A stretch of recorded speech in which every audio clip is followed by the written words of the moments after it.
Hello, Jonathan Aldred. You are Director of Studies in Economics at Emmanuel College and Newton Trust Lecturer in the Department of Land Economy at the University of Cambridge. Your book, The Skeptical Economist, was published by Routledge in 2010. Klett-Cotta has published your last book, License to be Bad, How Economics Corrupted Us, with the German title Der korrumpierte Mensch, die ethischen Folgen wirtschaftlichen Denkens, translated by Carsten Petersen. In the beginning of the review on your blog, people can read, if people were always to behave as rationally as many economists like they should, Jonathan Aldred would not have to write his book. Is this right? Well, partly, of course, the rationality of traditional economics has each individual focusing on themselves. So even if we're all perfectly rational in that textbook economics way, that would lead to lots of problems for economy and society when everyone's completely individualistic. So in the current context, for example, we need to act collectively and show solidarity with each other and work together as a society to fight this virus. Mm-hmm. And that kind of self-sacrifice, so for example, on wearing a face mask, of course, the main benefit for most people is to others, not to themselves. Mm-hmm. Everybody who read your book could get the impression that ingenious theories by well-known economists are often wrong because their theoretical world has little to do with the real world. The economics of the real world is not a science. Absolutely. This is a precise statement. You could explain it? Yes. I mean, we could get into a deeply philosophical debate about the precise definition of science, and let's not do that here. We don't have the time. But I think what many people, certainly people outside academia, think of as science as something where you can do experiments. Mm-hmm. You can do experiments under controlled conditions. And they are central to testing theories. And some theories that you have can be definitively and permanently rejected on the basis of the experimental evidence. And economics isn't like that. We don't have that kind of evidence, which is why debates in economics go on forever, really, in many ways. So debates, for example, debate over when the economy is in some kind of downturn or depression and government debt is rising. Should we tackle this problem by the government spending less and raising taxes, or should we tackle the problem by the government trying to spend more to stimulate economic growth to increase tax revenues? Okay, so put like that, both policies are equally valid. And that argument has been going on for economists, between economists, for over 100 years. Exactly the same argument in the UK was rehearsed by Keynes, John Maynard Keynes, in the 1920s and 30s, in the Great Depression then, at the beginning of the 1930s. And we're having just the same arguments after the financial crisis, with the period of austerity after the financial crisis. So debates in economics don't get resolved in the way they do in physics and chemistry. And if I may say, sorry, there's one other thing I wanted to say, which I think is kind of interesting, that distinguishes economics from science, is if we're a chemist and we observe some reaction in the natural world that we're studying, some relationship between chemical elements, then we can, if we want, we can change that natural world by intervening, by adding a chemical compound or something, and we can predict what's going to happen. in economics, when we look at the economy or society and see some seemingly predictable relationship and think, well, we'll intervene in this way, we'll raise interest rates, we'll introduce a minimum wage or whatever. The problem is the people in the economy know that we're intervening, and so they can respond accordingly. So that's why forecasting in economics is so difficult. Okay, people say it's like forecasting the weather because of the complexity and the chaos theory, the complexity.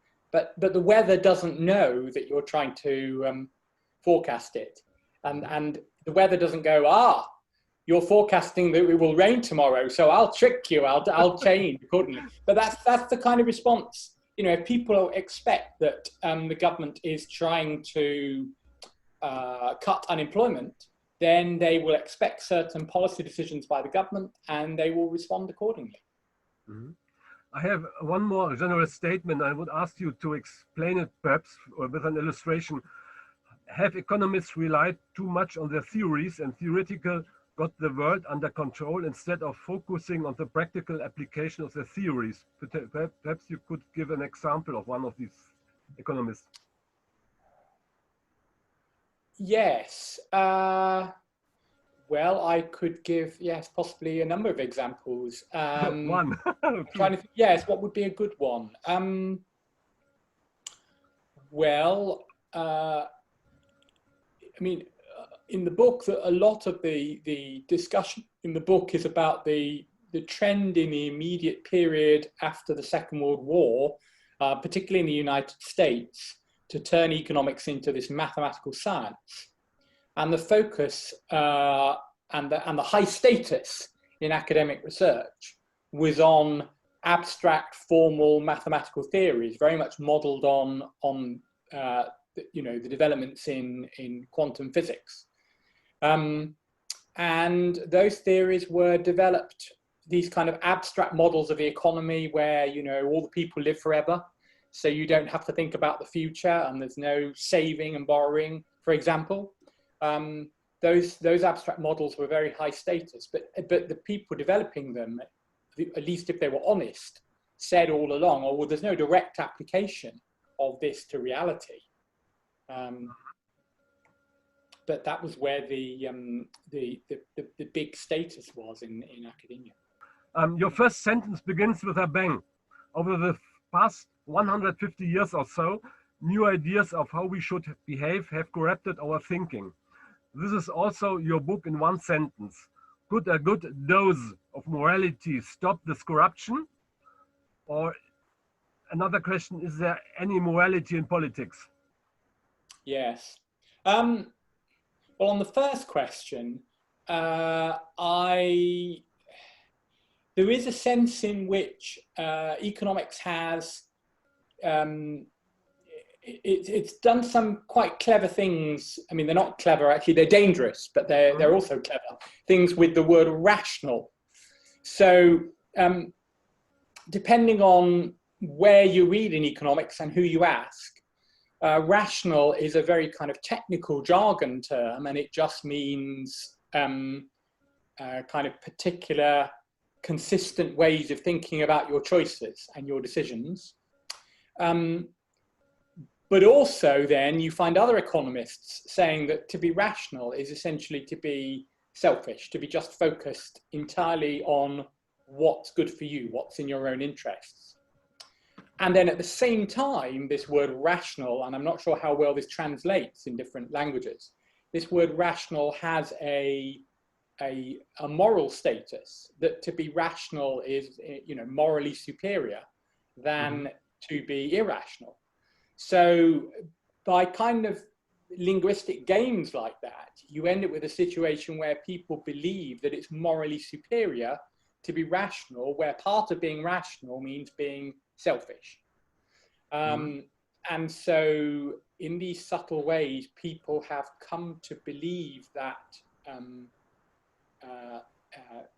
immoral behavior is somehow the rational or the clever thing to do. And if we were to, so part of it is just showing a mirror to people and reminding them of how previous generations used to think, and showing people that, what is often taken for granted now as behavior, which is how humans have always been and is natural and inevitable, in fact, is something that's only become embedded in our economy and society in the last 50 years or so. Mm-hmm. On the question about politics, is there any morality in politics? Well, my view has been tested in recent years by the emergence of people like Donald Trump and populist leaders across Europe. And I think of our current Prime Minister in the UK, Boris Johnson, as a kind of mini version of Donald Trump.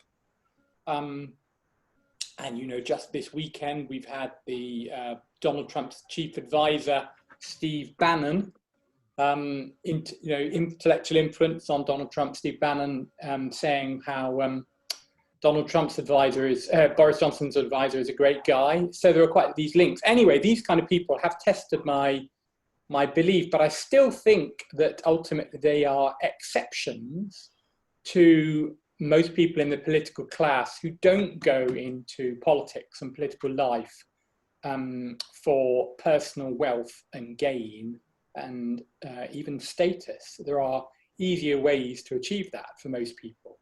To use an economist's language again, it would be kind of irrational if you want to become rich or get high status to enter into politics, because the risks are high and it's so easy to be the target of abuse and so on. So I think it's hard to say that politicians are all immoral and selfish. And as I argue in the book, this idea that we now have that politicians are immoral and selfish, that's partly been influenced by economic ideas which say that everyone is immoral and selfish. So the kind of narrow selfishness that might be appropriate for analysing how consumers choose their groceries in the supermarket. Shall I buy these carrots? Shall I buy these potatoes? Which brand of toothpaste should I buy? If we apply that in a simplistic way, we apply that kind of narrow, calculating selfishness to politics, then we get this idea that all politicians are entirely selfish. And the danger is, of course, that when we make those kind of assumptions, making the assumptions changes the world. The assumptions become kind of self-fulfilling. Again, it's like saying it will rain tomorrow, and because we predict it will rain tomorrow, it's more likely to rain tomorrow. And of course, that's not true, but it is true in economics. Because again, if people think, oh, well, look, I've taken a course in economics and it's smart to be selfish in these kind of ways. And the textbook in economics tells me that everyone's selfish. Well, if everyone else around me is being selfish, then I may as well be selfish too, because we won't be able to cooperate and work together as teams effectively anyway, even if I try, even if I'm being more moral and self-sacrificing, if everyone around me is selfish. So there are these beliefs that come out of the study of economics and have filtered out into the wider culture that make it self-fulfilling. How great was the influence of economists, for example, Friedrich August von Hayek, who wrote the book The Road to Serfdom, who was in opposition to John Maynard Keynes? Or the same question, why is the influence of these economists where it's so great? I mean, it's not the only intellectual kind of source of where we are today in economics, but it's certainly a big part of it. I mean, in terms of the faith in markets and the idea that state action was inevitably going to fail, either because of corruption within the state and selfish politicians, and this idea that was central to Hayek, this focus on knowledge, on what government and the state and politicians can know. They can't know the knowledge that's out there in the market. And of course, that critique of Hayek, when you look at the Soviet Union and the Soviet system that existed, the critique of Hayek is incredibly powerful. You know, if you were trying to plan an economy in the way that they attempted to do in the Soviet economies, well, we saw that that was going to fail, and it did, catastrophically. But that doesn't mean that any kind of government intervention in the economy and regulation is also equally doomed to fail. Mm-hmm. You wrote an exciting chapter about the history of science. For example, the game theory. That's an example of this. It explains the development. John von Neumann and Johnny Nash. It is about strategies, alternatives, and the calculation of which solution will be the best. The chapter of game theory ends with a fiasco because only the opponents please adhere to the Nash equilibrium will work. The whole effort of game theory was a vain enterprise. I think it's probably a bit too strong to say the entire edifice of game theory is a vain exercise. But I do think it's another example of a way of having a complete formal science of society, kind of inspired by physics. Obviously, von Neumann did great work as a physicist and mathematician. And I don't think it ever quite delivered on its initial promise and the initial optimism of the early game theorists. Because of this problem, as I talk about in the game theory chapter, this idea that you have a model of some social interaction and both the prediction of what you think will happen and also the moral recommendation of how people ought to behave, what's rational. Both of those ideas were captured in referring to the Nash equilibrium. But then it emerged that in most social situations, there are many Nash equilibria. There's more than one Nash equilibrium. And so then your theory becomes much less helpful. It becomes indeterminate because it doesn't generate a clear prediction of what's going to happen or even clear advice as to how the people, the players, should behave in the game situation. And game theory has never really overcome that problem. Mm-hmm. Now it's a turn of free riders who basically know exactly that they are actually acting morally. A fine example of how the world is adapted to theory. The individual cannot make a contribution. A widespread view, one may ask, is that true? Is it true? Are you asking, is it true that free riders? There's two questions. Yes. There are two questions possibly. There's the question about, are you saying, is it true that there's a lot of free riding behavior in the world? Yes. Is that the question, or is the question that the individual cannot make a contribution? Yes. Now I understand. I think I see. No, I think it is possible for the individual to make a contribution, but it's really quite subtle, this, so it's fascinated me for years. So, for example, I use a story of you are taking your dog for a walk on the beach, and you see someone in the water who is looking like they're really struggling in the water. They may be going to drown. And the idea is, well, should you go and help them? And you see that there's somebody else ahead of you, maybe running into the water to help them. So one view, which has entered our consciousness now deeply, is this idea, well, does my contribution make a difference? Okay, so you might say, well, look, they're going to be rescued anyway by this other person in front of me running into the water. So my contribution makes no difference. So why bother to get involved? And that's the same attitude where people say, well, you know,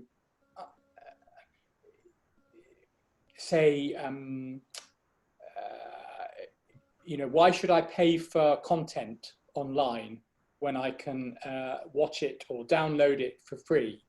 You know, if either other people collectively are collectively paying enough money to keep the content provider, you know, the newspaper or whatever it is, to keep the content being provided, or those other people are not paying enough. But either way, my small contribution won't make a difference. So this idea, it makes no difference whether or not I join in. But then there's this other view of contribution, where you say, well, if I go out into the water, I can help save the person who's drowning, okay? Mm-hmm. And I am helping bringing something about, okay? When I vote in an election, even if in my particular region, in my local area, for the politician I'm voting for to be in the parliament, maybe the vote isn't going to be decided by one vote. So actually, if I hadn't have voted, the outcome would have been the same. It would have made no difference. But nevertheless, we feel we're making a contribution because we're helping bring about this collective change. Mm-hmm. It's quite a subtle difference. Mm-hmm. Could you explain in some sentences the word of nudge, this strange word of nudge, and the emergence of behavioral economics? Your main criticism, I think, is that people cannot predict behavior with mathematical means, that they cannot calculate the behavior. I'd say, well, there is that, but I think also an important problem with nudge. So nudge is this idea that it would be illiberal. It would not be. It would interfere with people's freedom too much to force them to behave in certain ways. So instead, we try to kind of manipulate the environment around people. So rather than saying you must choose the healthy food when you go to the buy lunch in your workplace or in your school, when you go to the lunch hall to buy your lunch, rather than saying you must choose the healthy food, instead we put the healthy food at the front and we hide the chocolate bars away behind the counter. Mm-hmm. To try and encourage you to focus on the healthy food. That's a nudge. That's the example of a nudge. Now, and in that example, there's nothing too much wrong with it, but there's a kind of slippery slope here towards manipulation of people's choices, where people don't realize they're being manipulated. And of course, if you do realize you're being manipulated, then it doesn't have the effect. You know, if we say, oh, well, look, here are the apples at the front, but by the way, we've got chocolate bars too, okay? So choose the chocolate bars if you want, even though they're not on display. Then that won't work. So nudge relies on people not knowing they're being manipulated. Now, that opens the door to a politician or a regulator with the wrong kind of motives to manipulate us for reasons which don't actually serve our interests, aren't obviously good for us. Now, and this is where my criticism of nudge comes in, because the nudge economists say the problem with people is they're not like the perfectly rational person of the textbook. So therefore, we need to train them. We need to change the way they choose to make them choose the things they would do if they were perfectly rational. But it assumes that the way the person in the economics textbook chooses is perfectly rational.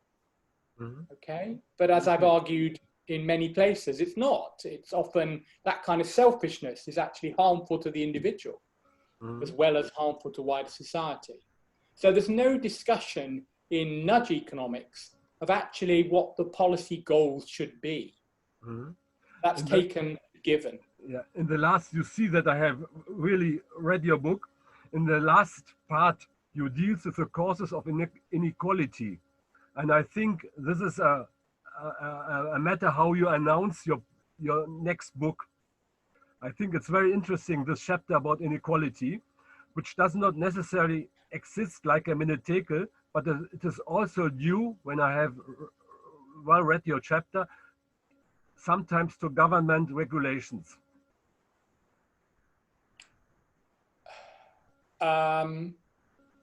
Yes, I am trying to think of an example of that straight away, and I can't immediately bring one to mind. I think one of the things I want to emphasize in my work on inequality is that inequality isn't just bad for the poor. It isn't just bad for the little people, for the losers in society. It's really harmful to the winners as well. Partly there's the sense there's an economic mechanism. So if there are people from growing up in poor families who are actually very clever people with really smart ideas, if they don't have the opportunity to get the education and to maybe take gambles to start up a new business, and they can't do that because they are poor and they come from a poor family and there is no social safety protection around them. So they know that if they make a mistake in their working life, they could end up in a very bad situation. What we lose then is potential talent from people at the poor end of society who may be, who may have great ideas. We lose that. So there are those kind of mechanisms for why inequality can hurt us all, because it can hurt the economy. But also there's the way in which the people, the successful people, the winners, are in a society increasingly where they feel quite anxious, quite insecure about their relative position in society, and how some of the things that we all want, like what they call, I call them positional goods in economics, depending on your relative position in society. So, for instance, we all want our children to get the best possible education, okay? The best education is defined in relative terms. So, in some senses, inevitably, the best education is only going to be available to a limited percentage of the population. So then there's this competition, constant competition to be at the top. And that is very stressful. And in the UK, we see it in the price of housing. Okay, there's a constant competition that drives up the price of the good houses. But at the end of that process, the only people who have gained are the people who own all the land. Okay? Everybody else is just paying more for their housing. At the end of your book, I find your statement, our relationship with science is a love-hate relationship. It is also your personal relationship to economics? Yes. Yes, absolutely. I think it's, but I'm quite comfortable with that. I think to have that love-hate relationship, I think it's, I'm an economist and it's a wonderful subject and it will always endlessly fascinate me. But I think that too many economists are not critical enough of their own subject area as a whole and their own research, and they're not self-questioning enough. And too many economists, certainly when they are talking about economics to the wider world, to non-economists, they sound like they're trying to sell you something, okay?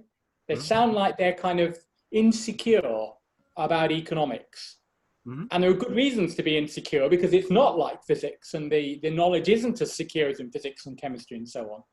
And so they try to cover it up by trying to make claims for economics which really can't be justified. Thank you, Jonathan Aldred. Your book, Der korrumpierte Mensch, had just been published by Klett-Cotta in Germany. Thank you very much. Thank you very much.